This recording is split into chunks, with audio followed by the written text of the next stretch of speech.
खबर सिरसा के एलनाबाद से है, जहां ई टेंडरिंग के विरोध में व कम मानदेय को लेकर एलनाबाद बीडीपीओ कार्यालय में मंगलवार को भी सरपंच एसोसिएशन का धरना लगातार जारी रहा। 16वें दिन भी एलनाबाद बीडीपीओ कार्यालय के कमरों पर ताले लटके रहे। एलनाबाद खंड के सभी सरपंचों ने राज्य सरकार के खिलाफ जोरदार नारेबाजी कर विरोध प्रदर्शन किया। इस मौके पर मौजूखेड़ा सरपंच प्रतिनिधि सुरेंद्र सिंधु ने कहा कि अगर समय रहते सरकार हमारी मांगे नहीं मानेगी तो आंदोलन को और तेज किया जाएगा। उनका कहना है कि सरपंचों की मांग है कि सरकार ई टेंडरिंग प्रणाली को तुरंत रद्द करे और सरपंचों को पूर्व की भांति गांव में 20 से 25 लाख रुपए के विकास कार्य अपने स्तर पर करवाने की मंजूरी दे। एलनाबाद सरपंच एसोसिएशन सचिव सत्यनारायण ने कहा कि इस प्रणाली से गांव के विकास प्रभावित होंगे, वहीं भ्रष्टाचार भी ज़्यादा होगा, क्योंकि अधिकारी मिलीभगत कर पहले ही अनुमानित लागत ज़्यादा दिखा देंगे और ठेकेदार माइनस में काम लेकर काम की गुणवत्ता से खिलवाड़ करेगा, जो क्षेत्र के सरपंच कभी बर्दाश्त नहीं करेंगे। उन्होंने कहा कि जब पूरे गांव में विश्वास जताकर गांव की कमान सरपंच को सौंप दी है, तो प्रदेश सरकार को भी विश्वास जताना चाहिए और गांव में विकास कार्य करवाने की छूट सरपंचों को देनी चाहिए। धरने पर बैठे सरपंचों का कहना है कि सरकार नवनिर्वाचित सरपंचों के साथ अन्याय कर रही है और विभिन्न तरह के काले कानून थोपकर गांव का विकास रोक रही है। वहीं बेवजह सरपंचों के अधिकारों को कम करने का कार्य कर रही है। उन्होंने कहा कि जब सरपंच अपने गांव में विकास कार्य नहीं करवा सकता तो फिर उसके सरपंच बनने का क्या फायदा है। सर 16 तारीख से लेकर आज तक हमारा धरना जो है हमारे हकों को लेकर के रेगुलर जारी है और सरकार इतनी बेशर्म हो चुकी है कि जो छोटी सरकार जिसको मानते हैं, जो गांवों से उठ कर के नुमाइंदे हम चुन कर के आए हैं, उनकी आवाज़ सुनने के लिए तैयार नहीं है। 16 तारीख से लगातार सरपंच पूरे हरियाणा स्टेट के अंदर धरने पर बैठे हैं, फिर सरकार के किसी भी नुमाइंदे का आज तक कोई मीटिंग करने का या टेबल टॉक करने की कोई बात नहीं कही। हम आपके माध्यम से ये कहना चाहते हैं सरकार को कि हम अपने हक लेकर के रहेंगे।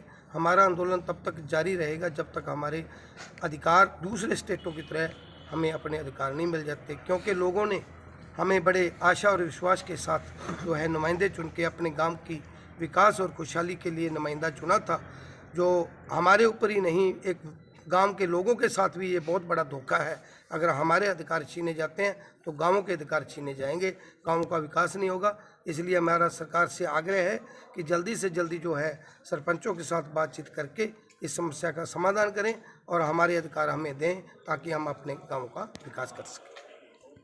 सर, आपने सरकार के खिलाफ काफ़ी धरने प्रदर्शन किए हैं, रास्ते भी जाम किए हैं, कोई जनप्रतिनिधि आपसे मिलने तक आया है अभी तक?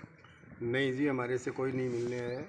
स्टेट बॉडी की कॉल पे हम तारीख 16 से धरने पे बैठे हैं एलनाबाद ब्लॉक में। अभी तक कोई सरकार का प्रतिनिधि हमें से नहीं मिलने आया है। इस सरकार की दोहरी नीति है। इनके एमपी में सरकार है, वो तो सरपंचों को 25 लाख की पावर दे रही है और ये हमारे को हरियाणा वाले 2 लाख की पावर दे रहे हैं। इनकी दोहरी नीति है। प्रधानमंत्री कहते हैं कि गांव की सरकार छोटी है, जो गांव का सरपंच है वो मुख्यमंत्री है और जो गांव के मेंबरान है वो गांव के मंत्री परिषद हैं, लेकिन ये हमारी हकों को कुचलने का काम कर रहे हैं। गांव के विकास के लिए हम तो आपके माध्यम से सरकार से ये अपील करना चाहते हैं कि हमारे को पावर दें 25 लाख तक की, ताकि गाँवों का विकास हो सके। ठेकेदारी प्रथा को, ई टेंडरिंग को ख़त्म करें। ये भ्रष्टाचार है, सरकार मिल के भ्रष्टाचार बढ़ा रही है इन ठेकेदारों के माध्यम से। ये माइनस में ठेके लेंगे, गांव का विकास सही ढंग से नहीं होगा। धरने पे हम दो महीने से जो बना है गांव की सरकार, कोई काम गांवों में नहीं हो रहा है। तो आप के माध्यम से हम तो सरकार से यही करते हैं, या तो टेबल टॉक के लिए सरपंचों को बुलाए हमारी स्टेट बॉडी को, या हमें पावर दे। और 2 तारीख को जो सीएम की रैली है, 3 तारीख की नरवाना में स्टेट बॉडी की कॉल पे हम सरकार उस सीएम की रैली का विरोध करेंगे। वहाँ पहुँच के हमारे सिरसा डिस्ट्रिक्ट से कम सारे के सारे जो सरपंच है या सरपंच प्रतिनिधि है सारे पहुँचेंगे और सरकार का विरोध करेंगे। सर, सारे सरपंच काफ़ी समय से धरने पर बैठे हैं और सरकार के खिलाफ नारे प्रदर्शन कर रहे हैं, पुतला दहन कर रहे हैं। क्या उनकी मांगे हैं? किन मांगों को लेकर ये धरने पर बैठे हैं? क्या प्रयास किए जा रहे हैं कि इनका धरना समाप्त किया जाए?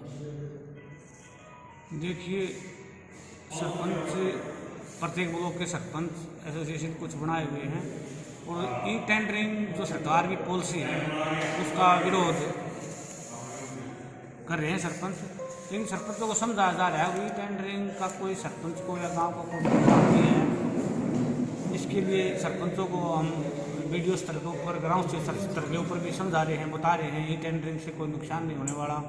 और अपनी जो मांगे हैं, आप अपनी मांगों के लिए धरना प्रदर्शन की बजाय माननीय उपायुक्त महोदय के मार्फत या सीधे माननीय मंत्री जी से, मुख्यमंत्री जी से अपनी मांग रखो शांतिपूर्वक, और सरकार के कार्य में बाधा न डालें। हमने इनको बोल रखा है। और आपकी मांगे सरकार जायज़ मांगे तो सबकी पूरी करती है। और वैसे तो भाई इनका अधिकार है, हम इनके अधिकार में कोई रोड़ा नहीं बनेंगे, लेकिन हमारी इनको सलाह है, हम समझा रहे हैं अपने ग्राम सेवक के माध्यम से इनको समझा रहे हैं कि भाई अपना काम, नए सरपंच बने हैं, आप अपना काम सुचारू रूप से चलाएं। क्योंकि गांव भी इनसे उम्मीद लगाए बैठे हैं, नए नए सरपंच बने हैं, ये सरपंच बने हैं 2 साल से सरपंच नहीं थे, गांव के विकास कार्य भी बाधित हो रहे हैं।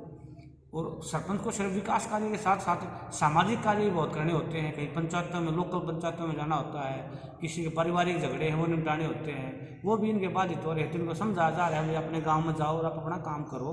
सरकार से, आपकी सरकार के पास इनकी बातें पहुंच चुकी है। माननीय मंत्री जी ने भी और मुख्यमंत्री जी ने भी और माननीय डिप्टी सीएम ने भी ये कहा है भाई एक बार तो काम तो करो, अगर कोई बाधा आई तो उसके बाद हम पुनः विचार करेंगे। सरकार ने भी आश्वासन दे दिया। तो सरपंचों ने इस बारे में जो ना आगे न बढ़ाकर अपने गांव के कार्य को संभाल लेना चाहिए।